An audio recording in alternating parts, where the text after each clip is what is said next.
David French, when did you go into military service? I took the oath in, I believe, April 14, 2006, in a bank office in Columbia, Tennessee. I had received it's a longer story, but I joined April 14, 2006. I began the process in November 2005. I was 36 years old at the time. I was president of the Foundation for Individual Rights and Education, which is a civil liberties nonprofit based in Philadelphia. Yeah. And it was late fall, and I was reading a newspaper article back when people still read them in paper. And there was a story, two stories that stood out to me. One was that the Army was facing a dramatic recruiting shortfall because for those who know their history of the Iraq War, 2005 was probably the low point. The Sunni Shia civil war was raging. American casualties were spiking. Nobody seemed to know what to do about it. And so enlistment was plummeting. And one of the other things is I saw an article, and I don't know if they'd raised the enlistment age at that time or not, but the enlistment age was 35 or below. Well, I was 36. And I thought, And as soon as I saw that, I read another article where it was talking about a Marine major who was wounded in Anbar province. And as he was being medevaced, he used a reporter's satellite phone to call his family to say that he'd been wounded and to call his wife and 2 children. But he'd been wounded, but he thought he'd be okay, just to foreclose. So they would know from him rather than getting the Army notification, which is terrifying. Right, yeah. And as soon as I read that, I got this incredible conviction that here I am. I've got 2 kids and a wife. He doesn't love his wife and kids any less than I love my wife and kids. But he was putting himself on the line to defend us. And what was I doing? I was living my best life, running a civil liberties nonprofit, doing good work. But by comparison, our nation was at war, and I was sitting out my generation's war. It sounds like you were responding to, maybe not specifically, but there's that line I've heard, and I don't know if it actually happened or not, but maybe you've heard it, the story where the woman mentions to the general or something like that, the country's at war, and the general supposedly responds, ma'am, the country's not, the Army's at war, the country's at the mall, or something like that. No, I've heard that. And and is that... So I had this keen feeling that I was sitting out my generation's conflict. And if my grandkids asked me, what did you do during the war? And I would say I followed it on the online. That was an inadequate answer, especially since I had supported the Iraq war. And I felt just a real sense of conviction. And so my wife, now you can't feel a sense of unilateral conviction when you're married. Right, I started to bring it up with my wife, and her initial response was pretty negative. But then I just said, well, you need to please think about it and pray about it. So the next day she's strolling with my son. So this is late 2005, so he's almost 6 years old at this point. And she's strolling with my son in Center City, Philadelphia. And they're walking around and seeing the statues and the signatures of the founders on the paved stones. And he starts asking questions about them. And my wife talks about, who they were and what they did in their life. And he's just not quite getting it. So she's like, well, they were farmers and soldiers and pastors and politicians and diplomats, but they were all patriots. And so my son looks at her and says, well, what's a patriot? And she gives a great off-the-cuff answer, which is a patriot is somebody who loves this country more than they love themselves, which I thought was a great short answer. And then he looks at her and says, are we patriots? And so she pauses for a minute because she knows the question has a great import. And she says, yeah, we are. So I come home and I'm all ready to make my case to her about why I should join. And she says, I should join. And I said, well, if I go, I'm going to volunteer to go to Iraq. And she says, well, you should go to Iraq. And so I go and I walk into a recruiting office in downtown Philly, which is used to 18-year-olds. Recruiting young soldiers for the infantry or armor. And I walk in and I said, I need an age waiver. I'm a little bit too old. And I want to join the JAG Corps, Army lawyer, because I'm a lawyer. And can you help me? And they had no idea what to do. Like they said, well, we can get you an Army physical, And so I go to Fort Dix. I get an Army physical, which I passed by the skin of my teeth because I was so nervous. My blood pressure was high. And then I just find out, I go online and I figure out how to do it. And I apply, and I applied in October, November. I had an interview in January or February, and then in April I got a packet in the mail, and it was, you are to report to Fort Lee in May, but before then, get sworn in. Here's the oath, and you can do it in front of anybody, like who's authorized to give an oath, like a notary public. A notary, yeah. And so I take it, I immediately drive to a local bank branch. Wow. And I say, is there a notary here? And they said, yeah. And I said, I need you to swear me into the Army. Wow. And That's so amazing. I, raise my hand, and I'm sworn in a bank branch in Columbia, Tennessee. Wow. And then the next month I go to Officer Basic at Fort Lee. And I kind of stood out a little bit like a sore thumb. Well, I wanted to ask you about this because, I mean, I just in my own experience, I went in the Navy when I was 19, and I felt a little old. So I'm wondering, I mean, were you with like 22, 23-year-olds primarily? So it was Officer or how did it Basic. go? Okay. It was Officer Basic for JAG officers. So everyone was a lawyer. So they were minimum 25 because they'd come out of college and then law school. Yeah. But they were all mostly in their 20s. And I was at that time 36, and I taught at Cornell Law School. I was a litigator in a big firm, and so they called me professor, which is not a term of like incredible respect in the military. Sort of a sign, Pops or something sign like of that. nerdery, Yeah, but it was kind of funny to have the NCO. So when you're an officer and you're an officer basic, you have NCOs who are the cadre. And you do what the NCOs tell you to do, but they're demanding you do it by saying, sir. Right, yeah. Sir, give me 20. Oh, right, Except for me, 'Cause they're they would enlisted say, in your- professor, give me 20 push-ups. But let's just say that Michael Bay is not doing a video montage of my exploits in Officer Basic. When I said I wanted to join, I think I'd stopped playing basketball when I turned 30. I'd just gotten so busy, and I was so focused on my career that I'd gotten soft, like really soft. And so I knew I had to get in shape. And I will never forget this. It's right after the new year, and I realize I'm probably going to basic training in the summer. And I've got 5 months to pass the PT test at the start of it. And so I just started by running 1 mile. Just run 1 mile. I pulled a hamstring in the first quarter mile.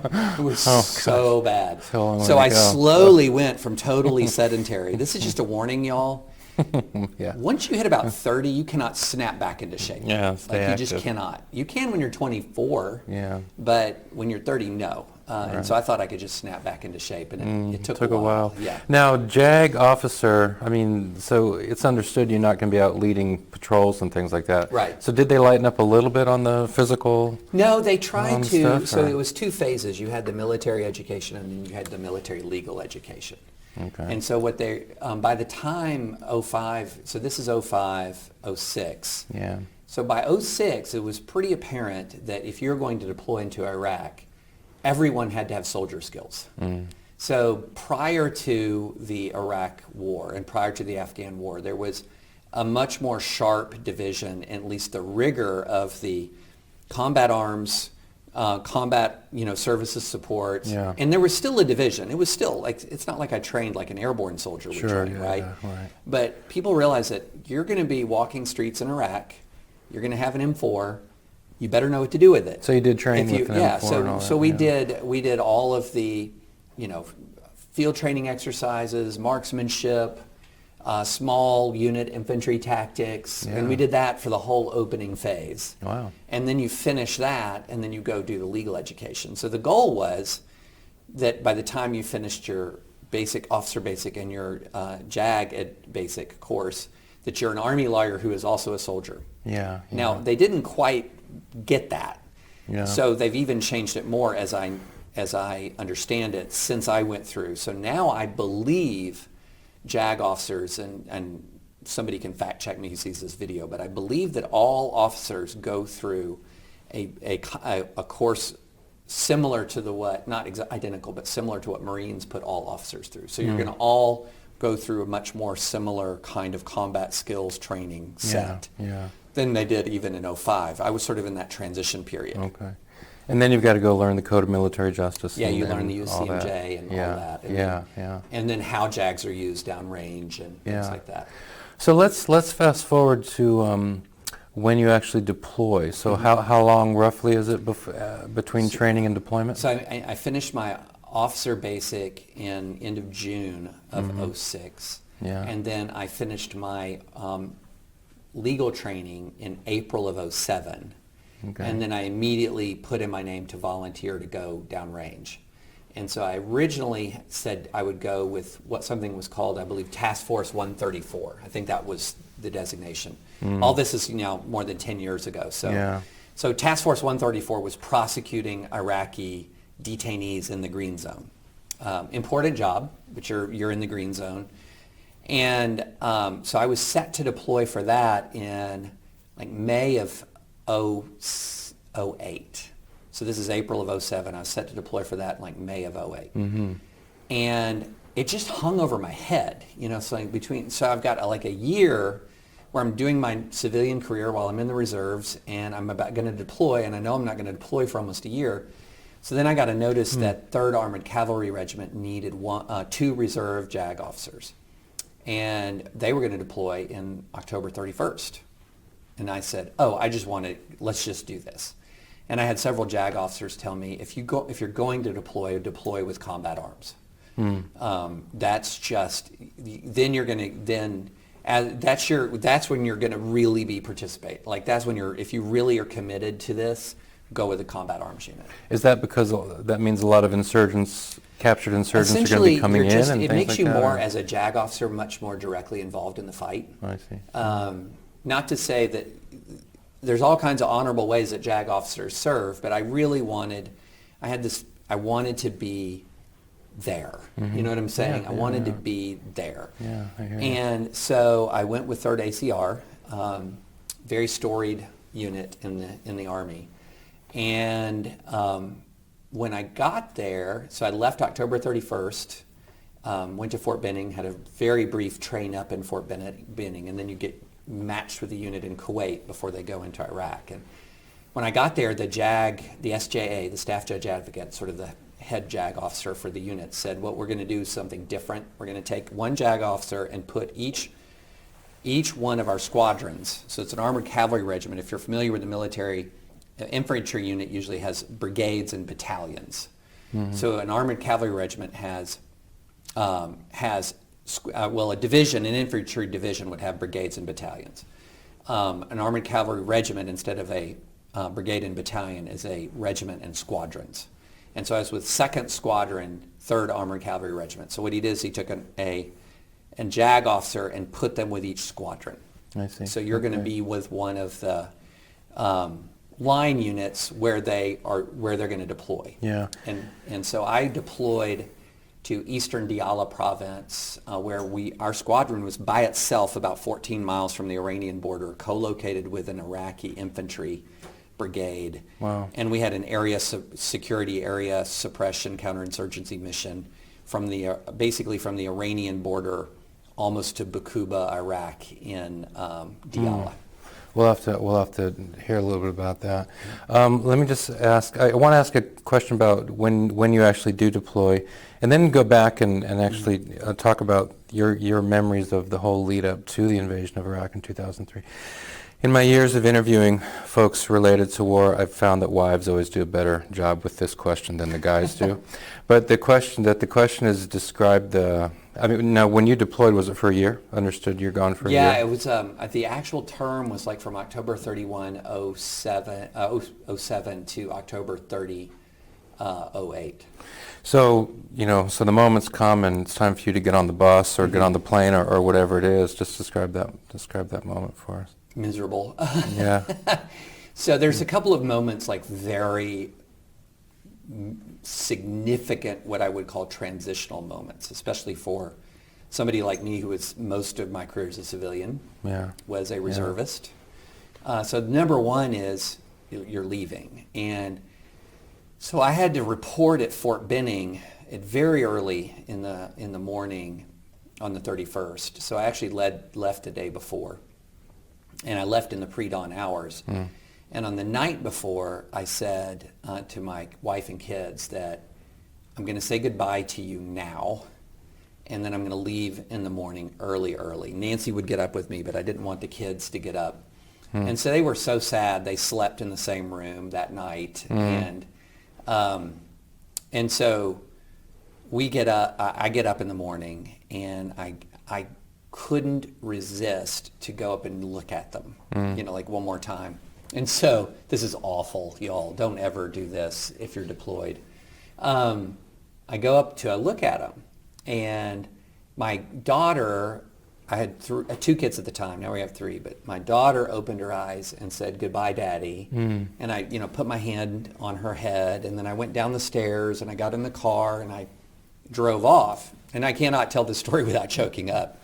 And my wife said, about 20 minutes after I left, my son just bolted awake and ran down the stairs going, "I missed Daddy." It was bad. Yeah.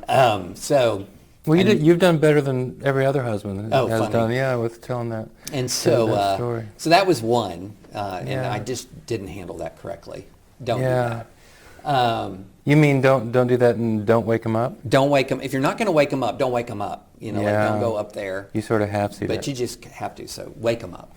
Now your wife was there to say goodbye. She was there to say goodbye, and so I didn't know what I was getting into. Okay, so I'm a JAG officer. It's not like I had signed on to SEAL Team 6, right? And at that time, I thought I was going to be at regimental headquarters, and I thought I'd go outside the wire some. I had talked to friends who were brigade JAGs, and they'd gone outside the wire with some frequency. Yeah. I had no idea I was going to be assigned to a squadron, down from regimental. So I had no idea the actual real life that awaited me. I was nervous about it, but I thought amongst everyone in the brigade, I'm not combat arms, I'm a JAG officer. So I was mainly dreading the separation. I had no idea what I was getting into. And so the second transition occurred when I started to realize what I was getting into. And then it was, you're just, and then you're concealing from your wife the reality of the deployment. But then you get the first casualties come in, and she begins to realize sort of where you are and what's going on, and it's a giant.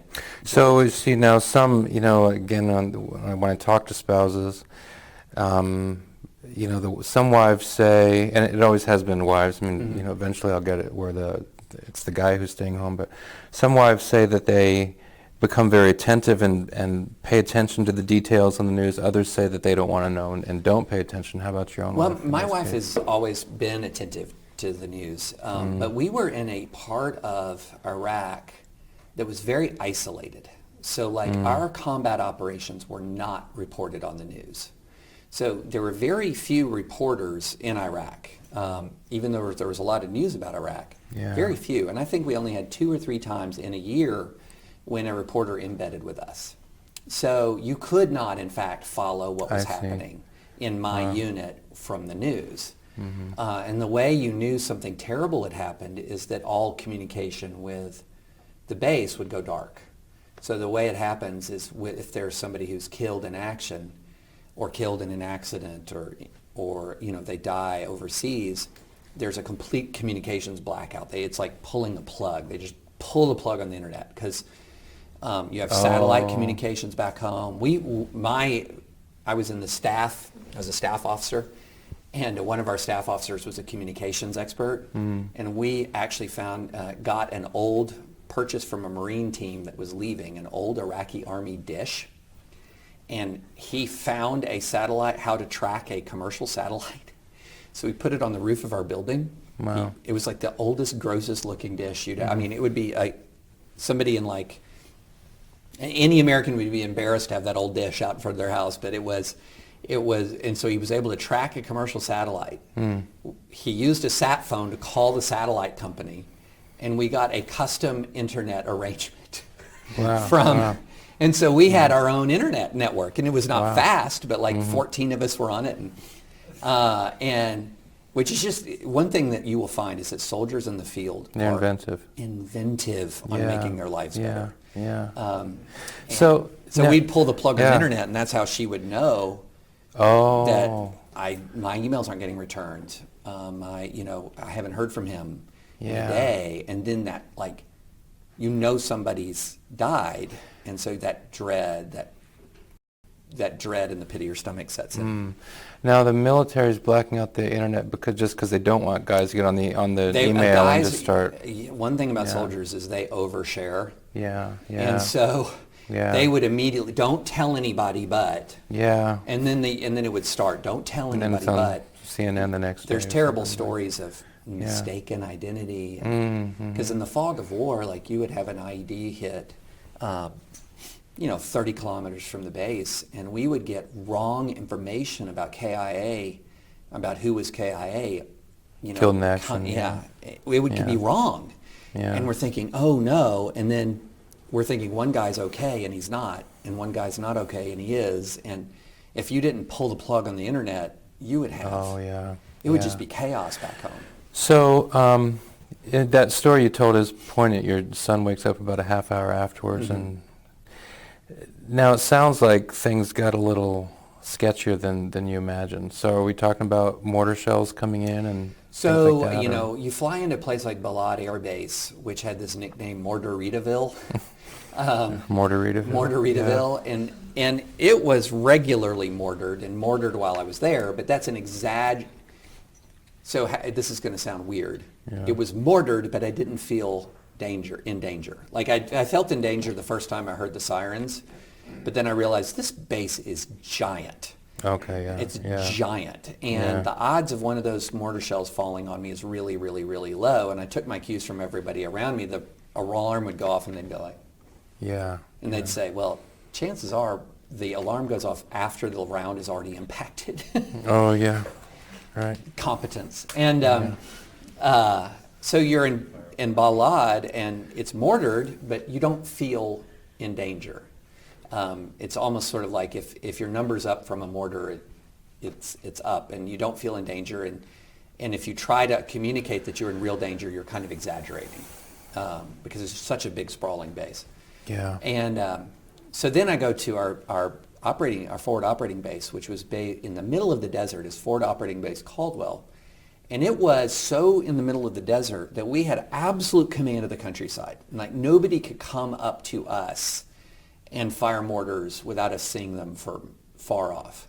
But what we had to do was we had to retake all of the cities and towns in our immediate area, with the partial exception of a couple that previous units had somewhat gotten under control. Yeah. And so our issue was classic coin counterinsurgency. So it was go to a town, take it back from the enemy, build up fortifications there, try to bring in Iraqis to be there when we would leave, and then go to the next one, go to the next one. And we had this saying that coin sucks, but it works. It was just a long, hard slog. And so our main issue was IEDs. The improvised explosive devices. So you had yeah. IEDs constantly. And because we were right on the border of Iran and Iraq, all of the minefields from the Iran-Iraq war are still there. So these farmers would pull, and they would, to make extra money, they would just go out, and when they were, herding sheep or whatever, they'd pull up anti-tank mines. And, well, we're an armored cavalry regiment. We were rolling in armored Humvees, Bradleys, and Abrams.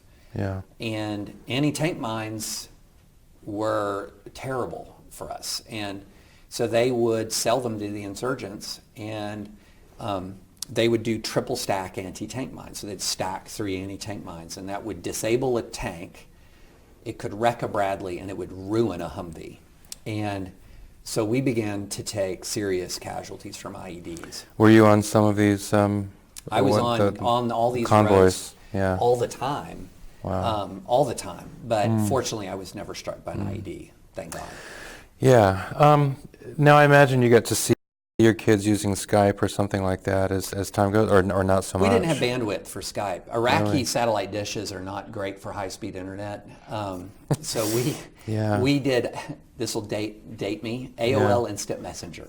Okay. So we could do AOL So you Instant could Messenger. see, and the reason I ask is it is a powerful story you tell. You know, that sticks with me. Just the story you tell of your son. And I'm just wondering, are there any moments? Was there a particular moment in your year when that kind of came back to you, like, man, I didn't get that right. I wish I'd gotten that right. You know.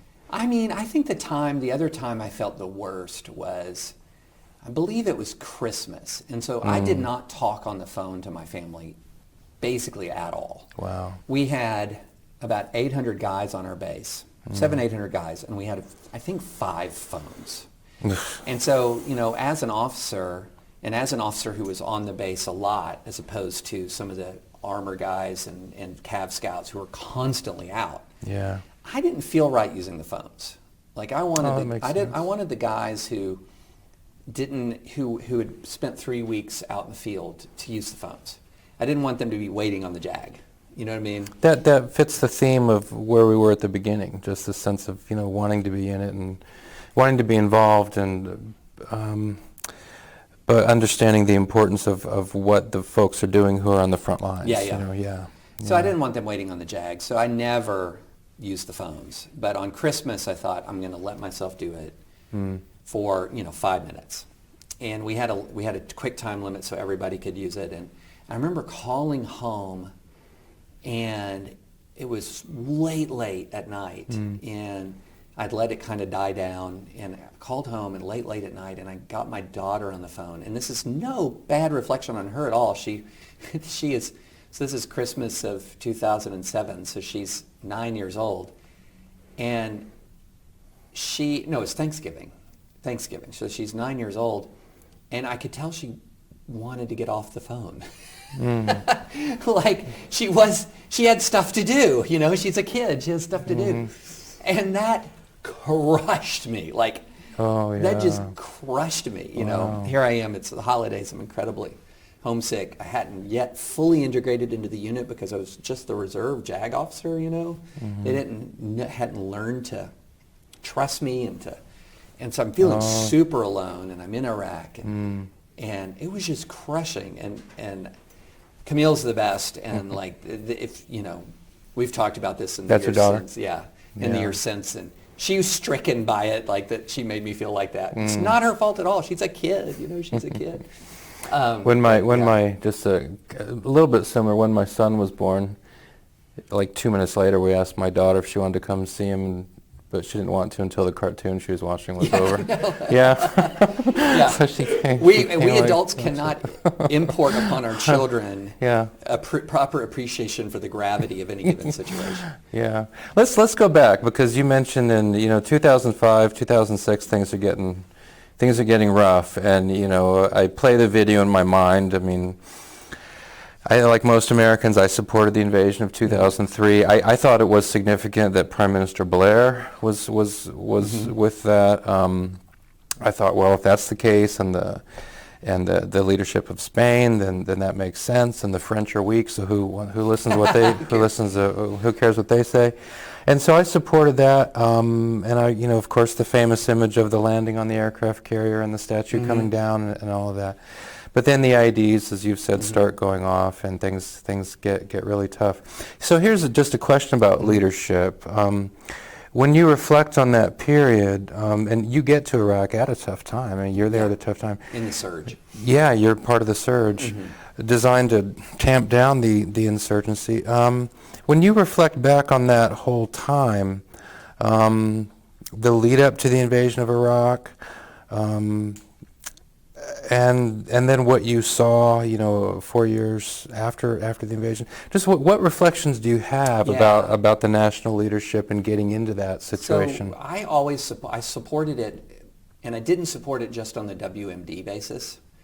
What ends up happening in politics very often is that you'll take a complex situation, and to explain the complex situation to a public that, frankly, people have busy lives. They're not they're not military strategists. And So you take sort of the top line explanation of a complex situation and you just sell the top line explanation. Yeah. I don't believe in the Bush lied, people died narrative at No, all. I believe no, that, I agree with that that. there were mistakes about the intel.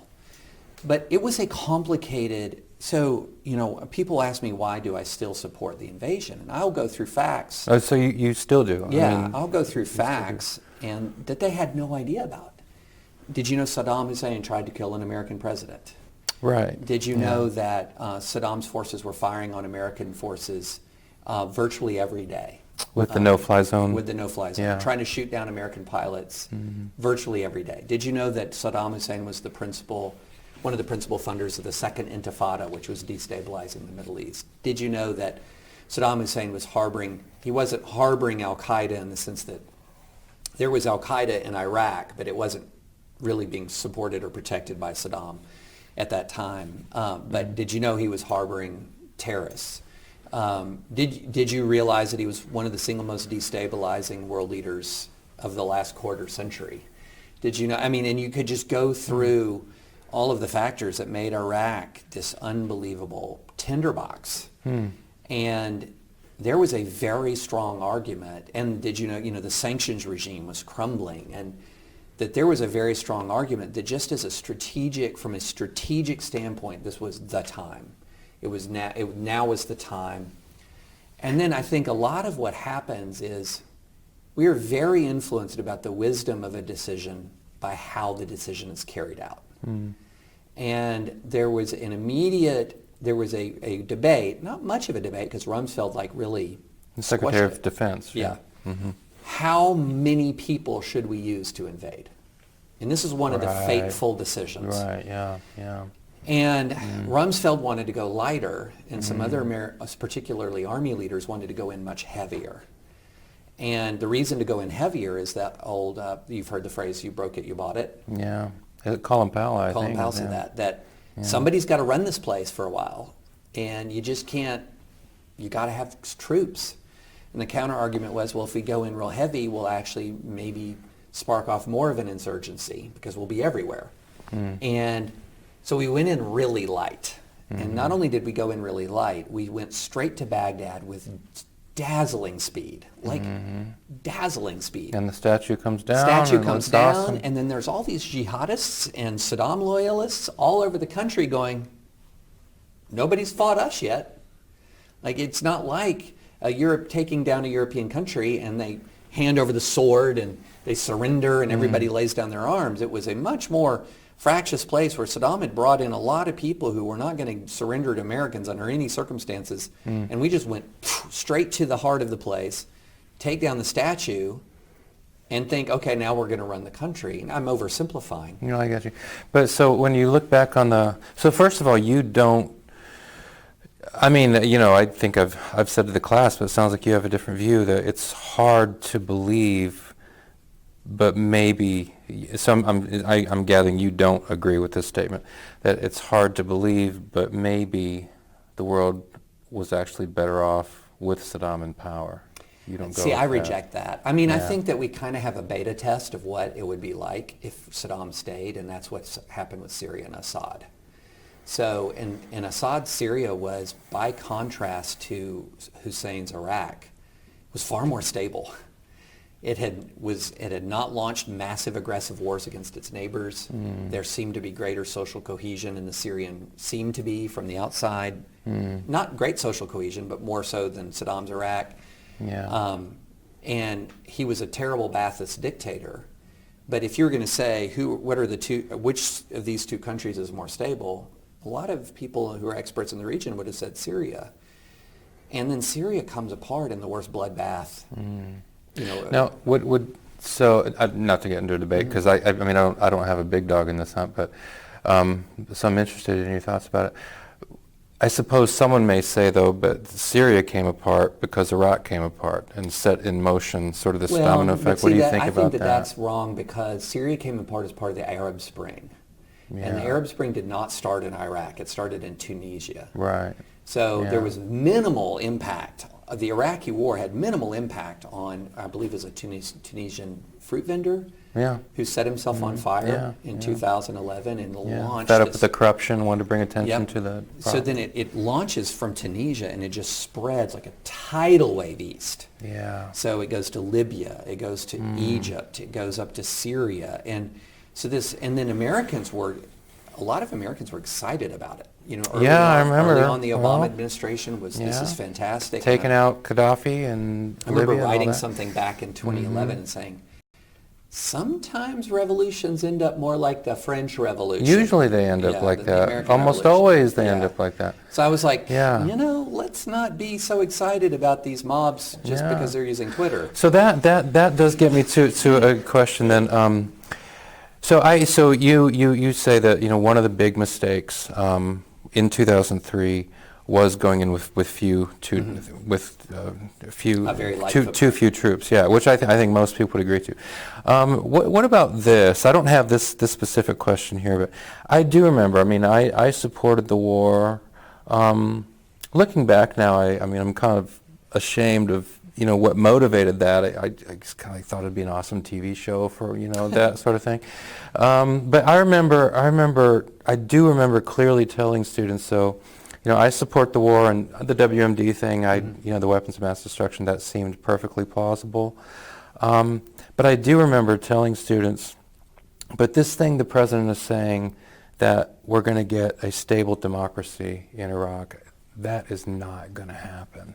And that was sort of my perception there. What's your So I think there have reaction been to two that? huge problems of excessive idealism in the last two administrations. So Yeah. Bush was idealistic about our ostensible friends, and Obama was idealistic about our actual enemies. So in this Spell sense, this out a little bit. Be so interested in hearing, Bush was yeah. idealistic about our friends because he would make this argument that if freedom beats in every human heart, the longing for freedom beats in every human heart, and if you can lift off this yoke of oppression, then that quest for freedom will become sort of the dominant. Not it's oversimplifying because he knew there'd be hard fighting and he knew there'd be difficulties and people sometimes over dramatize his optimism, but there was a definite optimism. Yeah, but sometimes, for sure. y'all, when you lift off the burden of oppression, what beats in the human heart is a quest for vengeance more than freedom.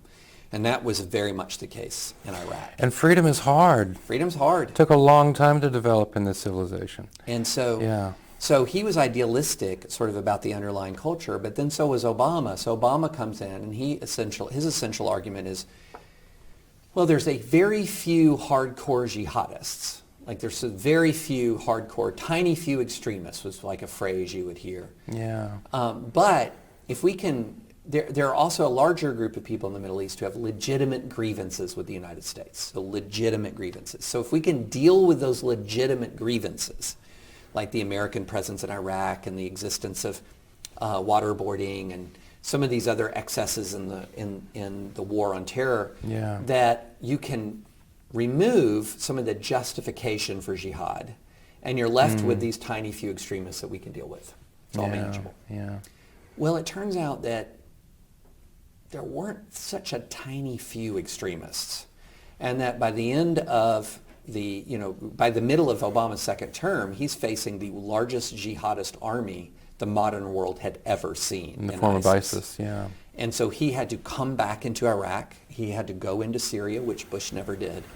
And so in both cases, a form of idealism came to naught. And so we should be much wiser both on the challenges of the Middle East and on the evil of our enemies going forward, because we kind of tested two different approaches, and both were found wanting in some pretty Bear in mind the particular ways. tragic view of history, huh?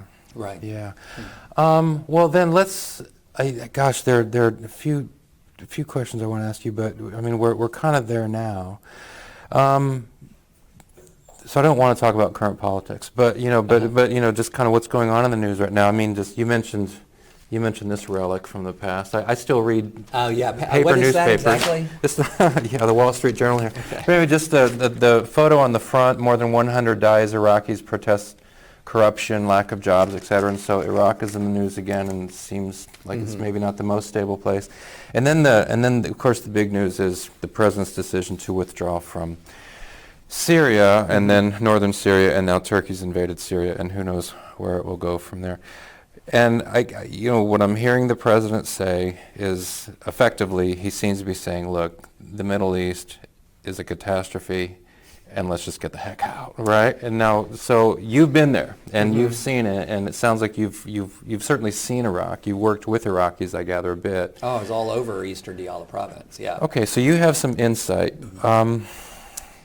Your Can thoughts? I use my meth analogy now? Yeah. Bring in I've the been mess waiting now. for this. Do Okay, it. here we go. Yeah. So let's imagine you have a patient who has a very complicated illness, and they've been sick for a while, and they've had a bunch of doctors, and the doctors come in. Some of them are good doctors, some of them are bad doctors. But the patient used to be really, really sick, and is now still sick, but better off. But the patient is still sick, and nobody has a great path to cure the patient. It's complicated, a complicated illness. Well, in comes a guy, we'll just call him Dr. Trump, okay? Okay. And Dr. Trump hates establishment medicine, okay? He just, if he's going to, the establishment is a bunch of idiots. The establishment has been working on this patient, and the patient is still sick. Yeah. And everyone's like, yay, Dr. Trump, that establishment. Because, it does appear to be accurate. Because the patient is still sick. Yeah, it appears to be The accurate. patient is still sick, and Dr. Trump can go look at that. Dr. Obama screwed this up, and Dr. Bush screwed this up. So enough already. Let's So the establishment is wrong. So Yeah. here's what we're going to do. And he pulls out he pulls out a syringe, and he injects the patient. And you're like, what'd you just inject the patient with? Pure meth. Wait, that's the dumbest thing I've ever heard in my entire life. What are you talking about? I'm blowing up the establishment. And then the patient gets worse immediately. All kinds of things start happening. The heart is racing, the blood pressure's spiking, it's coughing up, patient's coughing up blood. And you're like, look at what you did to the patient. It's even worse. And then he goes, well, this was a complicated illness. This has been a mess forever. And now, does anyone think that sounds like a good doctor? No. What we have is a very complicated situation with no plainly obvious good solutions, but with a few plainly obvious bad ones. And one of the plainly, in your view, one of the plainly obvious bad ones is get out. Well, under the way he did it. Oh, okay. So let's just, do y'all remember 10 days ago? So 10 days ago, what was 10 days ago? This is October 15th, 14th? 15th. 15th. Mm-hmm. So remember the glory days of October 5th? Yes. Okay. In the glory days of October 5th, we had a very solid ally called the Kurds who had... That's true. 11,000 of them had died fighting ISIS. 11,000 had died fighting ISIS. Allied with us the whole way. They had the ISIS caliphate, the once mighty ISIS caliphate was in ruins. ISIS was still out there. We're still fighting a counterinsurgency, but 11,000 had died by our side. Northern Syria was relatively calm by the standards of the previous decade, almost decade. Yeah. And we had another ally. It was Turkey. Y'all are familiar with Turkey. NATO ally even. Long-standing, decades-long relationship under strain because of the authoritarian Erdogan regime, and he's sort of edging more towards Putin. But we had these two allies. We had the Kurds and we had the Turks. And we had relative calm in northern Syria, and we had ISIS on the ropes. Now, that was 10 days ago. Now it's October 15th. Hundreds of ISIS detainees have escaped. Have they now? Word's out? Hundreds have escaped. Yeah. Our Kurdish ally is now an ally of the Russians and the Syrians because we have pulled it out, and they have literally allowed Syrian forces to enter into previous Kurdish-held territory as a form of protection. And we're about to and have imposed sanctions on our other ally, Turkey, because of its atrocities. So in 10 days, y'all, this is an impressive accomplishment. You have essentially given CPR to ISIS, like the ISIS which was struggling. You're just, come on, ISIS. And you have possibly irreparably damaged, or certainly for the foreseeable future, a NATO alliance. And you have just, I don't know, what's the proper diplomatic term? You've crapped on the Kurds. You have completely betrayed them. And it occurs to me because after the Persian Gulf War, the Gulf War of the early 90s, when Saddam Hussein went after them. Or no, they rose in Yeah. rebellion against Hussein, and didn't they effectively get the word from the White House, we'll support you if we do that? Well, So, they got a call from the White House to rise up. so this is the second time then. Yeah, and then what Yeah. ended up happening is after Saddam crushed the rebellion, we implemented the no-fly zones in the north and Right. south of Iraq Yeah. to protect the Kurds after they Yeah. had already been defeated. Yeah. And so that was sort of, that was terrible, but we spent the next many years after that creating and protecting a safe zone where northern Iraq, Kurds. Kurdish Iraq thrived and prospered. But so normally when you do a withdrawal, it would be planned as part of a diplomatic process in which you've reached agreement with the warring parties. Yeah. And you give some here and you give some there.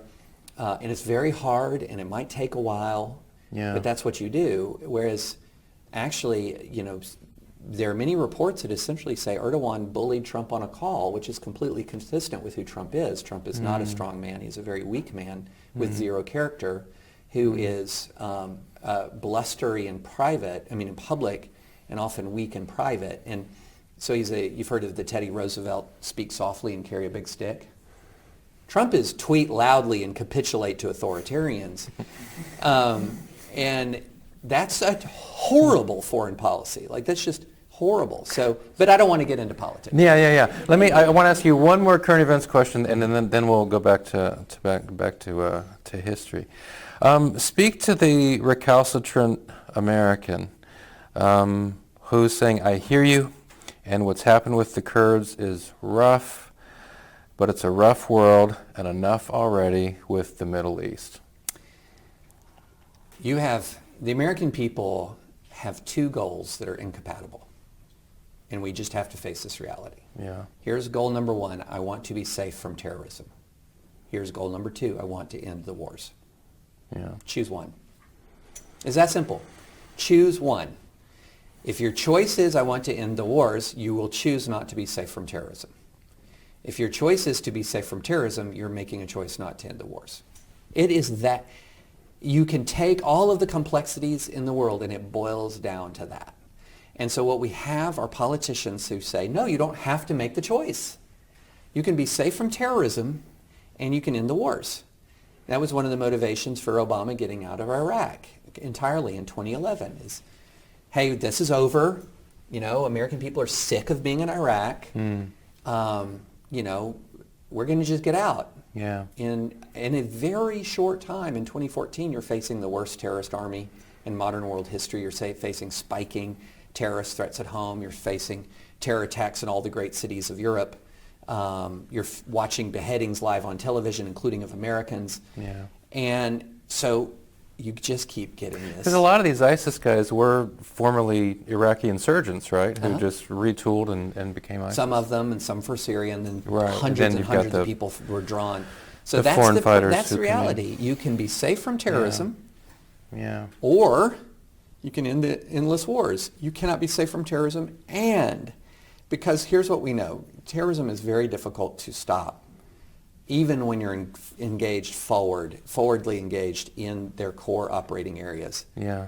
But when they have safe havens, they are extraordinarily more dangerous. Well, which is the Al-Qaeda 9/11, in Taliban in which is the Afghanistan ISIS proved caliphate. that. Like if you look Yeah. at the foundation of the caliphate, and then you compare it with the chart of major terrorist threats in the United States that are either actually carried out or disrupted, when ISIS was formed, the terror threat in the U.S. went boom. Oh yeah. There was a spike of, I remember that. I mean, Yeah, the spike absolutely. of attacks and all that. And so, Yeah. so my argument is, come on, America. Part of the politicians' problem is an us problem. And the us problem is we ask of them impossible things. And so, Trump would run around on the campaign trail promising to destroy ISIS and to get out of the Middle East. It's not an and. It's an or. Yeah, there was the apparent end of ISIS, but then we've got these thousands of prisoners, and it appears like You have seems thousands like of they're already. insurgents who are out there. So when we finished the surge, just to give you a sense of the relative threats, the best estimates is that there were about 800 al-Qaeda fighters left in all of Iraq. they didn't have significant capacity to impact the battlefield at all by the time the surge was finished. And it was one of the more successful purely military operations in counterinsurgency history. And so I was angry at Obama for withdrawing, but he had more grounds to withdraw now, I mean in 2011, than Trump does now, where the estimate is about 10 to 14,000 ISIS fighters are still at large. Still at large. Still at large, 10 to 14,000. Plus thousands of more in prisons that they're likely to get out of. And so if I'm mad at Obama for making the world more vulnerable by withdrawing the last troops from Iraq in 2011, there's far less cause to well, pull. let's stick with this theme of presidential mistakes then. I mean, it's a leaders in history class, and so one of the big presidential mistakes, I think there's general consensus on this: too few troops at the outset, not really anticipating. At least I don't think President Bush anticipated the insurgency. Next comes, and we'll probably have to explain what this is, but another thing that's often pointed to as a mistake was the de-Baathification. Yeah. Do you agree that that was a mistake? De-Baathification. And then could you just explain what that is real quick to the students? So and the tell us what you Ba'ath think about it? Party was the dominant, Iraq was a single party state, the Ba'ath Party with Saddam Hussein as the head. And so if you were going to be in civil service in Iraq, you were going to be a member of the Ba'ath Party. Much the same way, if you're going to be in civil service in Germany, you're going to be a member of the Nazi Party. If you're going to be in civil service in Soviet Russia, you're going to be a member of the Communist Party. Right. So if you were in civil service, you were in the Ba'ath Party. And after World War II, we pursued a policy of denazification. So get rid of all the Nazis. Well, Germany was just a different country from Iraq. A very different country. And to gut the civil service of Germany was not the same thing as gutting civil society. And also we had so many more soldiers. I mean, there was a French zone, a British zone, an American zone, a big Soviet zone, which became East Germany. Much more control. Millions of Germans had died. They were not ready to keep fighting. And so denazification was an important moral declaration at the start of the new German Republic. De-Baathification essentially took the civil service of Iraq and just stripped it out with nothing to replace it. And then the other thing we did was we disbanded the Iraqi army. So that's hundreds of thousands of military trained males who had a job with a paycheck, and you just cashier them all. And then and they're military trained. All of a sudden they don't have a job, and they're really angry at you. They're mad. They're mad. And then we didn't have enough troops to secure all the munitions depots. So one thing, y'all, if you study American military history, we gloss over the frequency with which Americans begin wars making giant mistakes. Like a lot of people would say, here's the history of World War II. December 7th, 1941, the Japanese, they got one on us.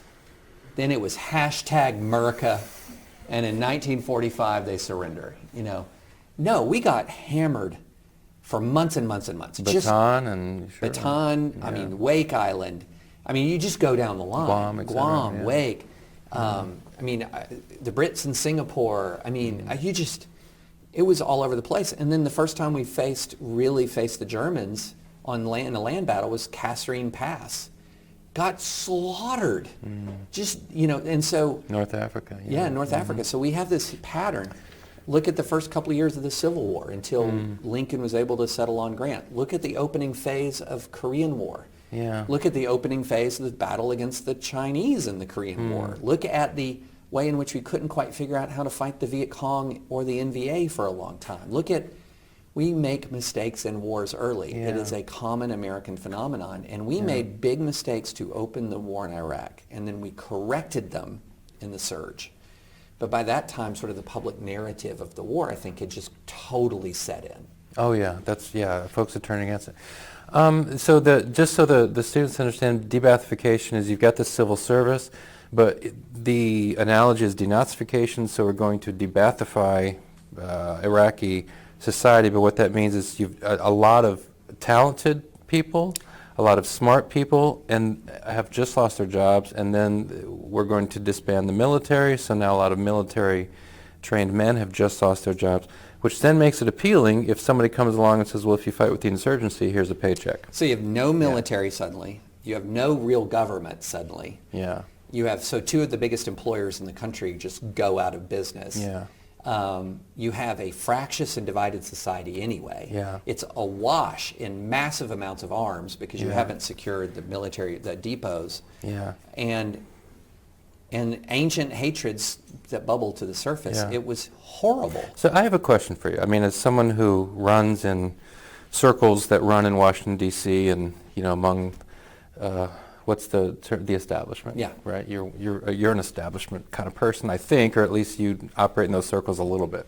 I'm familiar with it. Establishment-ish, Yeah. something like that. I'm establishment adjacent. So here's a question I have, because when President Bush says, we're going to help Iraq become a model democracy, when the analogy is raised of, Iraq will be like Germany and Japan, there are people in Siloam Springs, Arkansas, who are just paying attention to the news and have a general sense of history, and they're like, that ain't going to happen. Yeah. And I'm just wondering how, so here I'm just, since you kind of hang around with folks in that world, how is it possible that folks at the apex of power couldn't see that these analogies do not work? Iraq and Japan, Iraq and Germany are fundamentally different. It took democracy hundreds of years to develop in the West. There's no possible way it's going to come into being in a place where it's never existed. Well, how can that be that they would think this? Part of the legitimate reason for American anger at the American elite is for a while, let's just say this, that the American elite has had a lot of status, but hasn't necessarily been all that elite. So, you mean in terms of insight, wisdom, wisdom, and foresight, and so there's a difference between somebody having status, which a Harvard law professor has status, and being elite. So I had some Harvard law professors who were some of the worst teachers I've ever had, and they have high status, but they were not elite. And we have this meritocracy that has for a long time generated a lot of status and credentials, but it has been very poor in getting worse at generating character and competence. And so, but then you take that problem and you put it into this incredibly complicated stew of the Middle East, where even the most elite and brightest minds have come to grief and trying to figure this all out. And then you try to filter it through the reverse engineer, or you try to engineer it through a persuasion process in a democracy where most people aren't all that engaged in the news. And everything becomes oversimplified. Yeah. Everything becomes bullet pointed.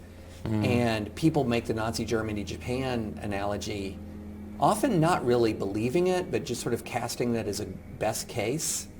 When it was going to be, even if you put them on truth serum, they'd say, well, that's a 50-year project to get to where, look at South Korea. If y'all have ever been to South Korea, what a great country. It's incredible. You go to Seoul and it's like, man, this is like safe Chicago. And and it's amazing. Yeah. But it took, when were the first truly free elections in South Korea? 30 plus years after the Korean War. Yeah. We still have thousands of troops there. These things are long projects. And, Sure.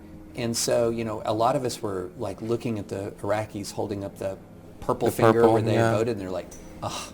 Bingo. Our work here is done. And that was just, not the case at all. Well, we just have a couple questions left, or just have a few minutes left, and just a couple questions.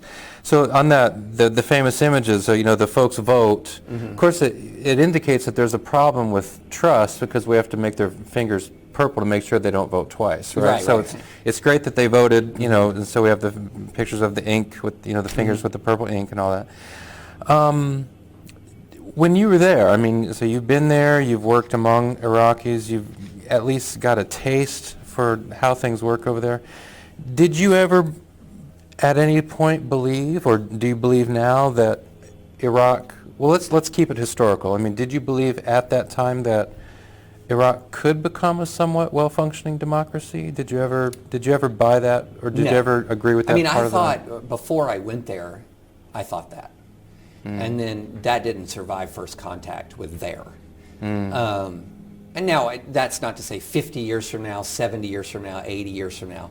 Yeah. But the first thing that you realize is this place is just, can we just make it safe? Like, let's just start with Yeah. one basic, simple objective. Let's Security. just make it safe so that a person can make a living and provide for their family. Would that be something like a benevolent dictatorship then? Well, what it was counterinsurgency. Yeah. So, Oh, and, okay, I see what and, you're saying. and Yeah. local control. Yeah, within the So, context of the war, yeah. So what you would do is you would make a town safe. You're not even thinking about the national government. Like, at this point, the national government is alien to your day-to-day existence. You're thinking about, how can I take this town and put a police chief in charge of this town to where these people are not in danger of being killed every day, or have suicide bombers go to the cafe or blow up their hospital. And then when people are able to do that, they can start to rebuild civil society. Security first. Security It's Maslow's first. circle, right? I mean, you need security, and then we can go up Then we to get, so and writing poetry at the cafe or exactly. something like that. And yeah. so, it could be a 10-year project to say, let's have security. And Yeah. then after you have security, and in the meantime, you're hashing out your political compromises at the national level about this part of the region gets this much oil revenue and this. But as far as like a functioning central government, not what we'd recognize. Yeah. Was that realization demoralizing to you a little No, bit? it's just No? reality is reality. The realization that we could do. So you had two things at once. You had a realization that this place has got a lot of problems, and then another realization, which is this enemy is unbelievably vicious and evil. So what counteracted my pessimism of the place was my optimism as I saw that we could actually beat the enemy. So we actually drove them out. So on November 22nd, 2007 is when I flew in a Chinook helicopter to our base. And the reason we flew is that Al-Qaeda held all of the countryside around our base. So if we drove in, we would have had IEDs, we would have lost guys. And so the vast bulk of our troops flew in. Smaller numbers came in via convoy, heavily armored convoy. But the vast bulk flew in because the enemy owned the countryside. By the end of September, when our 2-3 ACR left, drove out because we owned it all. We had taken it all So back. there had been progress in that Massive progress. One of the key metrics was what was the chances that you would have of facing enemy contact if you went on a mission, if you went outside the gate. Yeah. And in some of the worst days, if you rolled out of the gate, there was a 25% chance, it was 1 in 4, that there would be enemy contact. IEDs, snipers, mortars, 1 in 4. So that you're just kind of rolling the dice, 1 in 4. Yeah. And it was awful. I mean, it was awful. I mean, between March, April, and May, we took terrible casualties, just terrible casualties. And then by August, it was like a light switch flipped off. And by September, it was 1% chance if you rolled out of the gate that you were going to face So this makes it, just talk about another mistake that a leader makes. In this case, it's President Obama pulling those troops out. I mean, because what you're describing, I think, is generally describes the general situation. A country that has been stabilized, an insurgency that has been We had won. defeated. We'd won. Effectively defeated. Still some problems. But that continued U.S. presence is really important. It props up the morale of the Iraqi military, for example. Well, there's two things, and we were not So- talking about keeping 100,000 troops. We were talking about keeping maybe one BCT, Brigade Combat Team, How many troops would that be? 4,000 to 5,000. Yeah. And then with associated support, maybe 8,000 guys and Yeah. total. And what that means is one American BCT is the single most decisive military force in the country. So you could never have seen what you had with ISIS sweeping through Mosul. ISIS couldn't stand against an American brigade. So right there, you're safe from that kind of thing. And then the other thing is, the Iraqi army depended on us to mediate a lot of the factions. So one of the things that we really did and worked hard to do was professionalize the army. And then when our presence was lifted, it could tribalize again. So you would have Shia units who were just Shia units, and then sometimes the worst thing you really don't want a Shia unit sitting and running and controlling a Sunni town, and then corruption could run rampant. So by the time ISIS came in 2014, some of these units, which were heavily equipped with American weapons, like had enough firepower to stop ISIS, had been so hollowed out by corruption and infighting that they had no fighting spirit at all, and they just took off. Yeah. And so, here that's why you had ISIS running around like driving tanks in celebration. It's not like they beat an armored unit. Yeah. It's like the armored unit just took off. So we just have a couple minutes left. My sense is, on the Democratic side, would most folks on that side concede, so far as you know now, that the pullout of all U.S. troops by President Obama was a mistake? Or they will not say that, but here's the way that they will say it. Here's how I know they think it wasn't great. They'll blame it on Bush. If Bush hadn't have gone in the first place, No. So here's the argument that there was something called a SOFA, a Status of Forces Agreement, right. Oh, that's that right. Bush negotiated that contained a 2011 end date for American involvement. And so what Obama did is he came in and he tried to renegotiate the SOFA to extend legal American involvement in Iraq. And he didn't try all that hard to do it. Right, yeah. And so could he have extended? Yes, he could have extended. Is there a technical legal argument that said that he was bound by the Bush SOFA? Yes. So whenever I blame Obama for leaving in 2011, all these blue check marks from left Twitter say, actually, it was the Bush SOFA. The Status of Forces. But they're not saying, no, that was totally a great decision by Obama. They're just blaming it on Bush. I see. Yeah. So that's a great... you always know when a partisan believes that a bad thing happened in the presidency of their partisan president, because they'll blame it on someone else. Yeah. Well, and as far as the current situation goes, we'll just have to watch it. Last question, and which is, by the way, you see this all over MAGA Twitter, which is a dark place. But all over MAGA Twitter, this isn't really Trump's fault. This is Obama's fault. Oh, well, and the story goes on. Yeah. Last question. What do you think, and it's really broad, to go out any way you want, what do you think Americans should know, who are very tired of the Middle East, right? Mm-hmm. But what should they know about the Iraq war itself? What do you think the important thing is for Americans to know about that struggle in Iraq? I think number one is that we won it. By the end of 2008, we had won, in reality, 2 wars. We had won the war against Saddam Hussein, and we'd won the war against the follow-on insurgency. And that American troops, it is not, you always hear, well, we haven't won a war since World War II because we don't know how to fight anymore. Mm. Oh, man, when some old dude says that to me, oh, yeah. I'm like, dude, stop watching Fox. But anyway, that's a whole nother thing. And so we won. We beat Saddam Hussein. We beat the follow-on insurgency. We didn't cure all the problems in Iraq, which is one of the reasons why ISIS was able to come in. But number one is that we won. Number two is that by defeating jihadists, both routing them for a time in Afghanistan and beating them in the follow-on insurgency in Iraq, we made America safer. And here's what I mean by that. Jihad thrives on victory. It thrives on Western retreat. A lot of people misunderstand martyrdom. The way that there is a jihadist will say someone's a martyr if they're killed by the Americans. Yeah. But there's a difference between martyring yourself by blowing yourself up and killing Americans and martyring yourself by being killed by Americans and not killing Americans. And the energy for jihad wanes when you have the latter kind of martyr, and it energizes when you have the former kind. So if you are actually successfully killing Americans, if you're actually successfully causing Americans to retreat, that is like rocket fuel for jihad. But if the bargain that jihadists are striking is come join the jihad and you'll get droned in your sleep, that is not an awesome for jihad, okay? Yeah, yeah. And so the defeat of jihadists drains them of not just their psychological energy, but often in many ways their theological energy.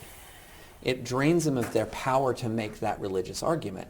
Yeah. And so by keeping jihad suppressed and keeping it on the run, keeping jihadists on the run, you drain a lot of the vitality of the jihadist movement itself. And when we were in retreat in Iraq, that was surging jihadist sentiment. When we go on the offensive, like, let me tell you guys, this is proofs in the pudding.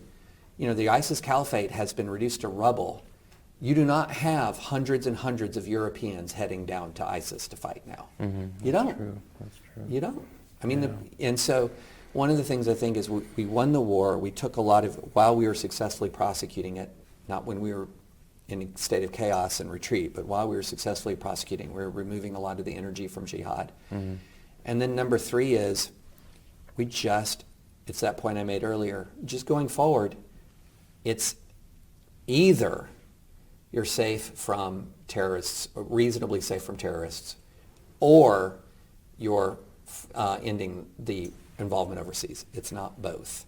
And we need to recognize the incredible accomplishment of American arms, because if you had asked me on September 12th, 2001, and I remember September 11th like it was yesterday, if you had asked me on September 12th, 2001, said, or had told me that between 9/11 and 10/15/2019, there would not be a single major terrorist attack in the United States on anything like the scale of 9/11. Now, the Pulse nightclub shooting in Orlando was horrible, but it's not the scale of 9/11. If you had told me we would not have that our strategy in combating terrorism would be that successful, I would have said, you are crazy. We were convinced that catastrophic attacks were coming, just convinced. And we have, the American military and Homeland Security and the Bush and the Obama and for so far the Trump administrations have protected us from that. And it is not a coincidence that we've also been fighting overseas during that same time. So that's something to keep in mind. Well, thank you very much for this time. I appreciate it. You're welcome. Very interesting conversation. Thank you. Yeah, my Appreciate pleasure. it. Great. Thank you.